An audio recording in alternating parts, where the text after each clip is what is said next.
This is everything this book teaches about that migration time period. The book doesn't tell any story. It's a list of facts to memorize. I wish it told me of their experience. What did they feel? What was it like?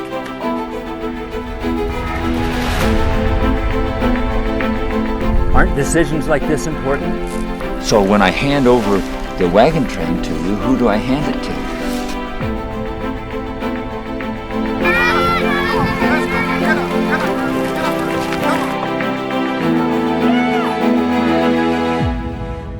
It's going to get harder today.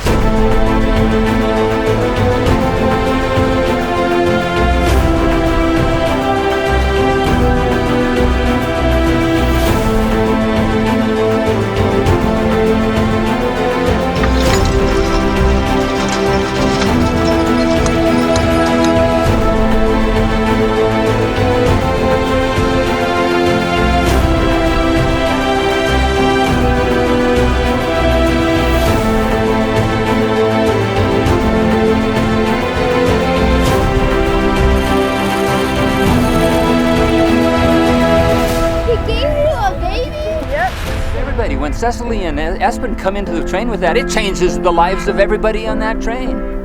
He needs help! Isn't it more dangerous?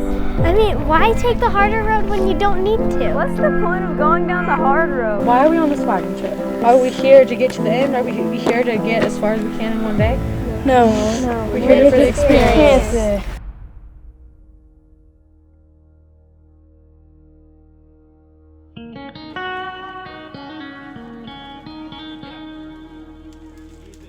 In the Great Migration West during the years of 1843 to 1869, it's believed that 500,000 immigrants traversed this country. How many of you know how to tie a bowline rope? I'm not going to teach you now. A few minutes ago I asked you how many of you know how to tie a bowline rope. How many of you knew then? All right. How many of you took the opportunity to even do anything about that lack of knowledge? What did you do? I watched you. Awesome. I don't know how to do it even though. What I'm telling you is I don't have time to sit and teach you how to do this right now. It doesn't mean you can't learn. Okay, this rope, all of you take a look. All of you watch these oxen digging in this deep sand. Okay, let's go, let's get this rope out because they can't get this thing up all themselves. I'm gonna need a couple of you on the back.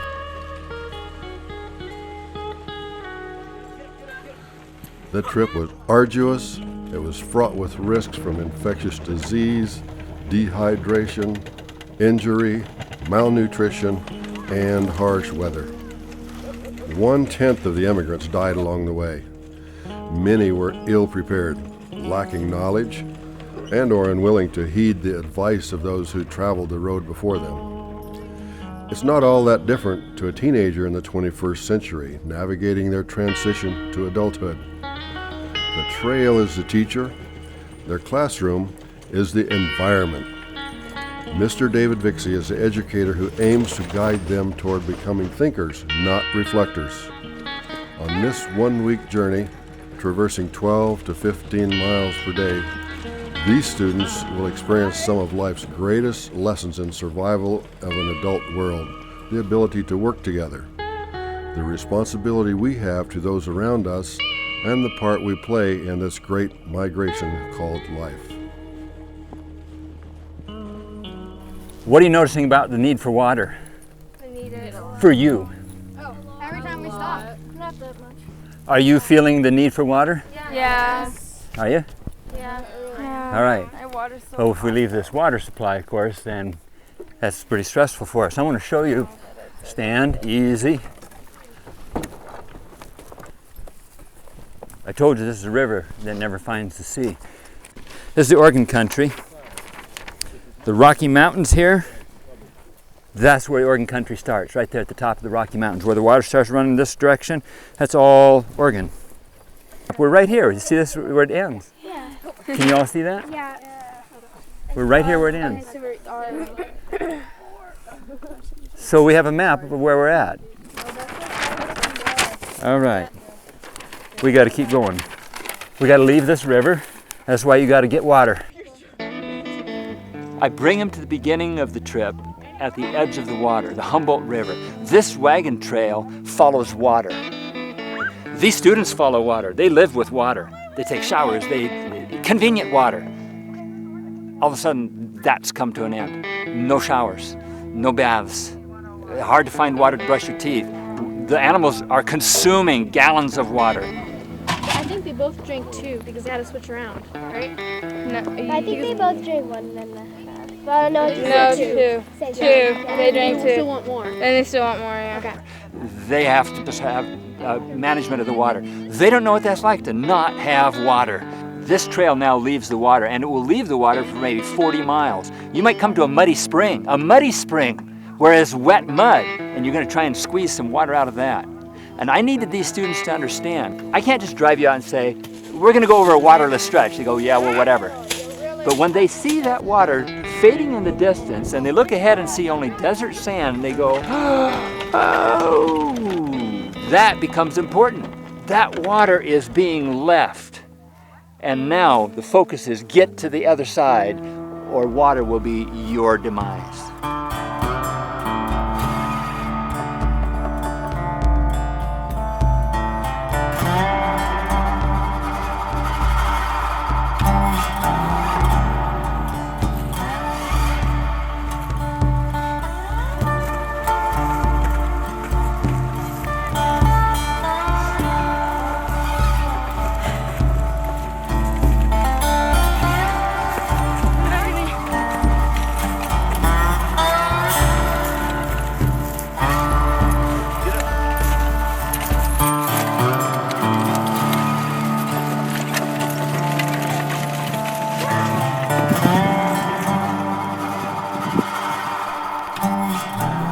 Does anybody have their guidebook? Yes. Let's see who has a guidebook.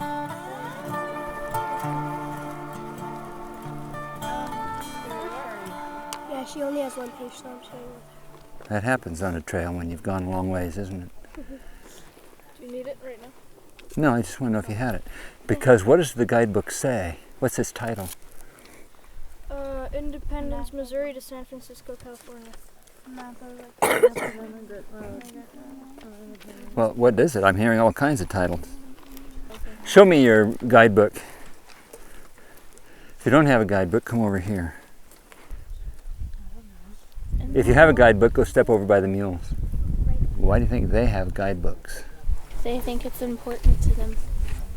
Why would somebody bring a guidebook on a trail out here in the wilderness? It's useful. Is it?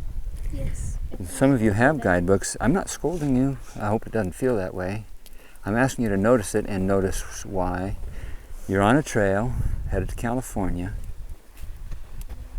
Why did you think you didn't need a guidebook? Other people will have a guidebook. Did you make arrangements for that? No, but But what? they do. Yeah. So here's a student who doesn't have a guidebook. Well, I just borrow one from somebody else. What are they learning? They're learning to be that person in the job, that person at the workplace who says, it's not my responsibility. It is your responsibility. It's everybody's responsibility to make this corporation succeed. It's everyone's responsibility. So you see something and go, it's not my job description. What if it was your job description? What would happen to your company? If you saw everything as, I could do that. I could step in and fill that gap. So you don't want to be your own boss? I do, but I just forgot it. Oh. Why do you think you forgot it? Because I didn't remember it. Oh? You didn't forget this? No, Why not? because I remembered it. But why? Why would you remember that? It's just accidental memory? Well, it's water. And so, You would die without it. Within like 3 days. pay attention to what you just said. Die without it. Die without what? Water. All right. You don't think you're going to die without guidance? Other people have the guidebook. You're right. If other people have the guidebook, you can always go and ask them, what does your guidebook say? What does your guidebook say? Wouldn't it be handy to have your own? Yes. Wouldn't it? Okay. What if your guidebook were not this for the trail? What if it's your guidebook for life? Does these same things happen to your guidebook for life? They get set on the shelf, they get left home, they get put places. Somebody else will tell me, somebody else will have one. Yeah. And then you're always looking for somebody else to help you with your life. I thought you were leaving in dependence. Wouldn't it be handy to run your own guidebook if you were going for independence, wouldn't it? But I'm just saying that because it may be handier this way, one less thing to carry. I just want you to notice what's happening, what's the result. You are held hostage by their knowledge. They end up being the resource, you end up needing the resource. You don't make good choices without good information. And you don't get good information if you don't go and seek it. Find the people, or go to a guidebook, go to a resource, and somebody with experience, even if that was written down, or if they're walking on their feet, or if they're walking around in your house. Parents who've been down this trail before, brothers, sisters, uncles, there are people in students' lives who can help guide and say, I went down that road and here's what it was like for me. Well, I'll go ahead and talk to those people, and then you can do what you planned on doing, which was get all your information from them. But I'll go ahead and just talk to them. Sure, yeah. Okay, you guys with guidebooks, come here. What does your guidebook say? Well, what's the name of your guidebook? Immigrant Road from Independence, Missouri to San Francisco, California. Okay, and see if you can find where we're at on the map, because this man was on this trail right here. Can you see where we are? Do you see any other trails on there besides the one? Because look right here. Do you see the road is splitting? Well, Applegate, it's called Applegate because Jesse Applegate and a bunch of other people from Oregon came out this way to try to find a way to Oregon rather than going along the Snake River, because they had some children of their own drowned in the Snake River. So they came south and then this way, and this is the southern road to Oregon. Or that is. Which way do you think is the new road to Oregon? This one. I think that one. The man who wrote your map was here, and he said, oh look, there's a new road. He even put it on the map, didn't he? Yeah. And there's the old road. I'll give some advice. These are people who had to make decisions as to which way to go. And where were they getting their information? From other people's advice. Other people that were moving down this trail. Some said, you can make it to this trail. It goes to Oregon. Others said, no, it gets to the diggings real fast here. You'll get here faster, to California, to the diggings in California. The others say, no, this is the road to go. So you have to make a choice here. Students have to learn to make choices. We tend to make choices as adults for students. School makes choices. You study this, you do these problems. Parents make choices. We're going camping. We'll call you when everything's done. They need to make choices, and they need to have the responsibility to get the work done. And they need to know that when the choice is made, they'll inherit the consequence. Or the choice doesn't really matter. It's not a real choice. To hand the student a choice and then to hand them the consequence, even if it's uncomfortable for me, means those students will make a meaningful choice. And when they've slept on that bed of consequences, that will adjust the choices tomorrow. I want tomorrow to be a better day too. And tomorrow's better choices come from some uncomfortable choices today. Raise your hand, get ready to point. I'm telling you stuff that you could know because you're here in Lassen's Meadow where the rumors are everywhere. Everybody knows these guys are in camp. Ready? Point your road.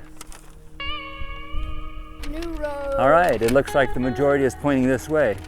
We're gonna go. You can keep those papers and read it and figure out what these guys are struggling with. We're ready to go. Old road, new road. It matters the influence that you have when you give that. Those students took the advice of people 150 years ago, but it influenced them today. It matters the advice you give. Get up. Okay, we're taking the new road to Oregon, right? That road also leads to California, by the way. Push, help me push. There's a way to get to California on this road. A guidebook is a funny thing. In today's modern world, we have many different guidebooks, all claiming to navigate you through life. Everything from the Bible to pop culture, but just as in the olden days, if you chose the wrong guidebook, it meant a surely hard road waits ahead. So a bit of advice for you. It would be best to find the right guidebook and adhere to its guidance.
So wow, we've gone 15 miles or so since you took this road.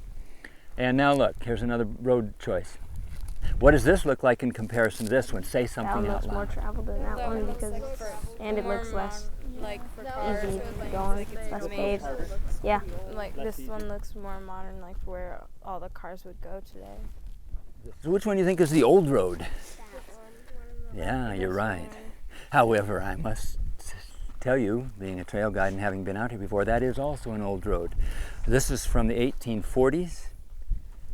1846. This is the original Applegate Road here. This is from the 1860s. That's still old days, isn't it? That's 1860. So they're both old day roads. But you're right. This is the original road and it is harder. This is broader. This is wider. This is easier. For the students, when you say the words hard and easy, they don't know what to put that against. Does easy give you strength? No, you get strength.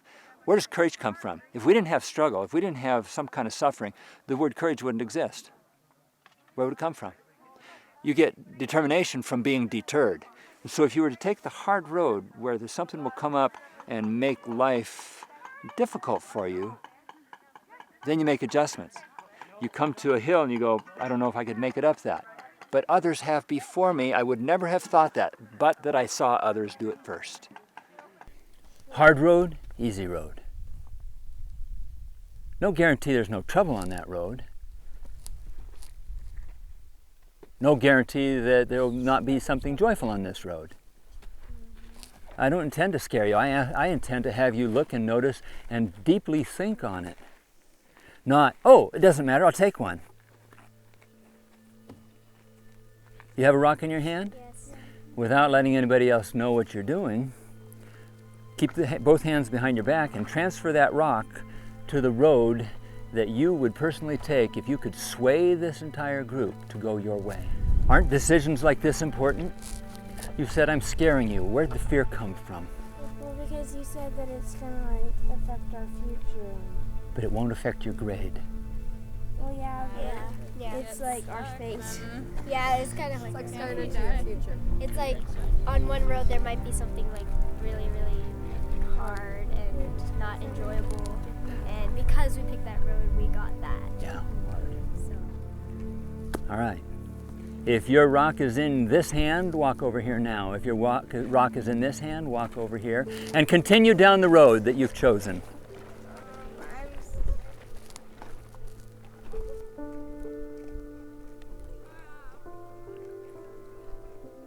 Wait, question. Are we gonna be in two different groups, or are we eventually gonna have to choose one road? How would that Mind information be useful to you? Well, I don't know, I guess not, but Well, it's an important question. Do you want to choose the road or do you want to choose the group? I don't know. I think the road is a bigger decision, but I mean, you see, there's a huge difference between choosing the road and choosing the group. Hard road, easy road is a personal choice. And in any organization, in any group where you have people together, families, corporations, businesses, you have to make personal choices as well as choices that make for the group. These students were in that position. Which road do I take? Do I have to choose? If you don't, the corporation will make the choice for you. I mean, why take the harder road when you don't What's need the to? point of going down the hard road? I know, why go down the hard road when you don't need to? Yeah, it doesn't really make sense. But students are reluctant to take the hard road because there's a struggle there. But you get strength from struggle.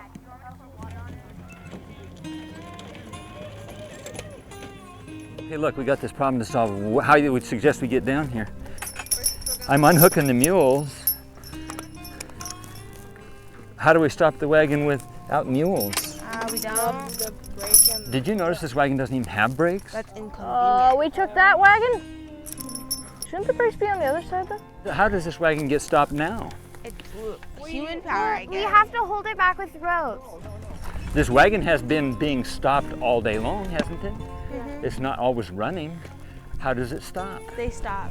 Who stops? The mules. Oh, you just unhooked my brakes then, didn't you? Can we rehook them? Yes, we can. But Let's hook them onto that guy back there. Stand. Stand. Hey, okay, you guys listen. Whoa. Stand. You have a chance to learn something here. I doubt you know a lot about this. I don't even think the information's in your guidebook. So learn what you can here about how mules work, how brakes work on mules, how this harnesses. Look at everything you can and learn backwards. Get up. I need a rope. You test before the lesson. Nope, no rope. Check in the other wagon. Is there a rope in that wagon? There's rope. That's a problem. There's rope in here. All right, back this wagon up out of the way. We need to back this wagon up out of the way, you guys. He's looking both boxes. Here's a rope, here's a rope. Tie it up to you. That's gonna break. It's gonna break. We need the bigger one. We don't have a big one. We only have a thin one, won't it break? Is there anything else, Espen? A broom, 2 hammers, some chains. Chains! We have chains. But he just said he needs Chains rope. be useful? What do you need the rope for? To tie into this wagon. I can't use this. No one's we'll have throwing a big rack. rope. Can we try to find some Indians to trade? We sure could. We could. And then we'll camp here right now. Come on, think about it. Are we gonna be able to find an Indian right now to trade? Yes. Wait. I could have sworn. What am I paying attention? there. All right, if See? you want to I spend your knew. time with him, go ahead and talk. Are Indians dangerous? I've heard horrible Indian stories. Excuse me, sir. Whew. Glad we found you. We're in a pickle. And we would like to know if you would happen to have some rope on you. All I've got is a lead rope here, but you could take that. How much rope do you need? We need to lower our wagons down that hill. And maybe a lead rope. I don't know. All right, are they going to talk to the Indian? It's not an Indian. Thank you very much for your help. Go see if that helps. All right. Stay here, okay? Do we need to trade you for anything? Well, actually, I have this baby, Uh-huh. and the baby needs a home. You guys wouldn't mind taking this baby. Well, if we could get the rope, we really need it. I guess we'll have to take the baby. Okay. Kind of a rough ride. Okay. All right, there you go. Thank you. You're crying more than the baby already. Oh my goodness, he's not even wrapped up. Here, let me see. Oh my gosh, I knew there was going to be a baby and I saw it. I saw the baby and I immediately thought, oh, wow, he's really decked out as a... No, I thought, oh, beep, we are having a baby. All right, I'm gonna say we have some good news and some... I think they'll be able to see. And we need everybody doing every We piece got of some their rope. best part. What? I've lost And their a attention. child. So I might as well just say And a blah, blah, child. blah, blah. Wait, what? Oh my word. Uh-oh. What That happened? was not smart. He said that he had found a I hate baby. being a scout. And he... So, yeah. He gave you a baby? Yep, so we gotta take care of baby. Everybody. Oh. What happened? Well, we went down there and we said, thank you for the rope. Do you need anything that we could offer back in gratitude? And he said, well, I found this baby and it needs a home. Could you take it? So then he just gave it to us. He just gave it to us. Okay, I guess that's a good bargain. Wait, so we have to like take care of it and stuff? We can't just like abandon it? I allow these students to have a simulated baby on this trail because I want them to experience the dramatic and intense responsibility of taking care of another life. And that doesn't come from words of saying, imagine, imagine, imagine. Like sitting at home in the desk and saying, imagine being on a wagon train. These students couldn't imagine what they're experiencing right now. This is not what they would have imagined. And they don't imagine the same thing with childhood. All they imagine are the wonderful things. Yes, I would get attention. But what they don't see is the dramatic change in their lives. And the lives of everybody. When Cecily and Espen come into the train with that, it changes the lives of everybody on that train. And that baby cries, all of us hear that cry. When that baby has a need, everybody is affected by that. It is no different in the modern age. When a teenage child has a baby, it affects their life. It changes their world. Their childhood skips into adulthood. Rope we got. Worried about the baby later, get the rope in the people's down. Okay. The biggest problem of a teenager having a baby is for the failure of a family to form. It takes teamwork to raise a child. They need a mother, they need a father, they need support. And these young people are going to soon discover everybody's involved. When you accept the responsibility of a child, you've accepted a huge responsibility. The responsibility that requires adulthood thinking. Oh, you guys, did he grab the rope? The sun is going out. We're trying to get this wagon. Leave it. Oh. 14. And I have a kid. Well, that was nice that he had a rope, wasn't it? Yeah. That was really nice. Are you guys noticing how important knots are that I'm using? I mean, the knots don't just fall into their place on their own, do they? Okay, step up. Step up. Whoa. To go out here in this wilderness and not to know some knots, I think that's foolish. I think it's setting yourself up for some severe times. Because what if I get halfway down that hill and that releases and I got a wagon with no brakes? I'm asking you to observe how these guys work. If you're planning to learn something, you're going to learn from observation. Watch the guys in front, watch the guys in back, watch how they learn to brake. Get up, look how these guys are digging in. All right, get under there. You guys, you see the knot that I picked? Yeah. As hard as they're pulling on, that knot should never come out again, should it? You see what I'm saying? Yeah, it's Knots super can get so tight, I'd have to cut it, and then I'd lose my rope. But look at this knot. It's Look at this crazy knot. tight. No, watch this knot, and you can. There's a key to it. See this right here? If I push that down, my knot's loose. Oh. See how important knots are? Yeah. Because if I'd have just done any old kind of knot, I'd never get this off. Look what this guy's doing to my rope. Okay, is this our rope, or do we have to give that back? Well, it's better not if we're keeping Well, he gave us a baby, so if we should be able to keep it. I hope that baby's dead, because then we don't have to. Tell me about your hopes for your baby. Hoping there's a diaper in a bottle somewhere. What were your hopes for the baby? My hopes for the baby is that we got west without it dying and made a home before it passed away. So your hopes aren't that it was dead? Because I've heard a lot of stories about babies and children dying on the trail. So you're hoping the baby's okay. How did he end up having a baby? Are you ready to go? Yes. Can you keep up with this? Yes. Yes. Can we focus? Yes. Good job getting down the hill. I think you guys learned a bunch. She was like, we gotta share this baby, and I was like, okay, but you get night shifts. Yeah. I don't know what we're gonna do for sleeping. I know, but I could give him my jacket. Well, no, he has a blanket. I think that we should get the baby in a whole wagon that way. We can sleep in the wagon. Yes. What about my food? We have no food. That's all right. We wake up tomorrow, we eat hay. It's all right.